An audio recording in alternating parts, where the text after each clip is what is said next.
शांत वातावरण, हिरवीगार झाडे, कोकिळेचा गोड आवाज, सकाळची प्रसन्न पहाट, लेकरांचा गुणगुणाट, ताजी हवा आणि अंगणातल्या रंगीबेरंगी सड्या रांगोळीनं सजलेलं घर. आहा हा हा, एकदम जणू स्वर्गच. पण हे सगळं फक्त चित्रपटात दिसतं. खरं गाव पाहायचं असेल तर निघा जरा बाहेर, तिथे दिसेल राजकारणानं झालेला तमाशा आणि गाव आले हे लगेचच कळेल अशी दशा. दुष्काळानं वाढलेली शिवार, शेतकऱ्यांच्या आत्महत्या आणि चेहऱ्यावरच्या सुरकुत्या नेवड्या समस्या. सप्रेम नमस्कार सन्माननीय. फायदा म्हणजे शिक्षण.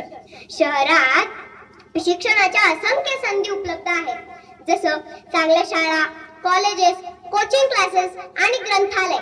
ह्यामुळे इथे आपल्या स्वप्नांना उंच भरारी घेण्यासाठी पंख मिळतात. परंतु विद्यार्थी मित्रांनो, शहरी शिक्षण म्हणजे फक्त पुस्तकी ज्ञान नव्हे, तर संधीचा महासागर आहे. उदाहरण द्यायचं झालं तर डॉक्टर बाबासाहेब आंबेडकर यांनी शहरी शिक्षणाच्या संधीचा लाभ घेत समाजातील अन्यायावर भाष्य केले आणि संविधान रचले आणि लाखो लोकांना समानतेचा अधिकार दिला. तसेच एपीजे अब्दुल कलाम यांना शहरातील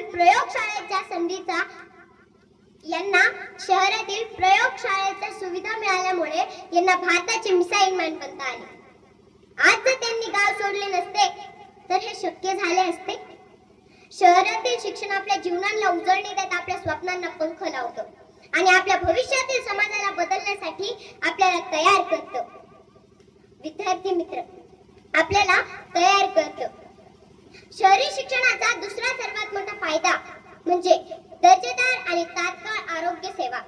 मोठमोठाली हॉस्पिटले, मोठमोठ्या गंभीर आजारावर होणारे उपचार, लाखो लोकांचे जीव ह्याच हॉस्पिटलमध्ये वाचवले जातात. दुसरीकडे कल्पना करा मित्रांनो, ग्रामीण भागात आरोग्य सुविधांचा अभाव किती भयानक परिणाम करतो. आणि हे दाखवणारी खरी गोष्ट दशरथ मांझी यांची. बिहारच्या गेहलोर गावात दशरथ मांझी हे एक साधे शेतकरी होते.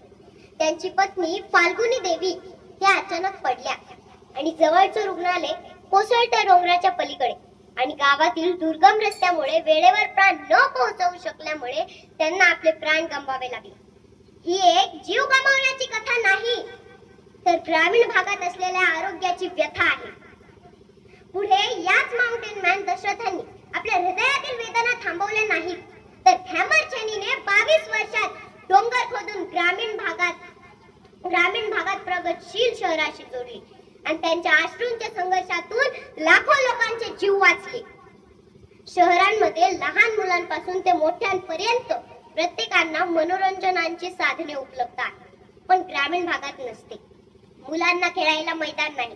रणवीर काकांनी सुरू केलेले शारदा स्पोर्ट्स अकॅडमी तेही शहरातच आहे. त्यांचा वेळही सायंकाळचा आहे. मी तिथे रोज जाते, पण माझ्या गावाकडून येणाऱ्या मैत्रिणीला ते शक्य होत नाही. ती शेतात किंवा रस्त्यावर खेळतही असेल, पण ज्या पद्धतीने शहरात आपल्याला प्रशिक्षित कोच भेटतात त्या पद्धतीने गावखेड्यामध्ये असतात का? मला सांग, त्या प्रकारे गावखेड्यामध्ये असतात का? शहरांमध्ये एक गमतीशीर उदाहरण आहे, मी तुम्हाला सांगते. एका गावामध्ये एका माणसाने पंखा लावला, तर सगळे गावकरी त्याला म्हणू लागले की पंख्याची काय गरज, झाडे आहेत ना हवा द्यायला. तर आज तोच माणूस शहरामध्ये एसी विकून करोडपती होतो. माझी मैत्रीण मला म्हणाली की गाव हे स्वर्ग आहे, स्वर्ग. मग मी विचारते, गाव हे स्वर्ग असेल तर तिथे दरवर्षी दुष्काळानं अतिवृष्टीचा नरक का होतो आणि लोकांच्या मेहनती वाया का जातात? आणि स्वर्गात आजारी माणूस हॉस्पिटलमध्ये जाण्याऐवजी देवाला का भेटतो? अगर आपको सफल होना है तो आपको स्ट्रगल करना ही पड़ेगा. अगर आपको सफल होना है तो आपको स्ट्रगल करना ही पड़ेगा. संघर्ष के मैदान को छोड़कर मत भागो तुम. संघर्ष के मैदान को छोड़कर मत भागो तुम. संघर्ष के मैदान को छोड़कर मत भागो तुम. कुछ किए बिना जय जयकार नहीं होती. कुछ किए बिना जय जयकार नहीं होती. कोशिश करने वालों की कभी हार नहीं होती. कोशिश करने वालों की कभी हार नहीं होती. ही संधी, ही सुविधा आपल्याला फक्त शहरातच पाहायला भेटते. धन्यवाद.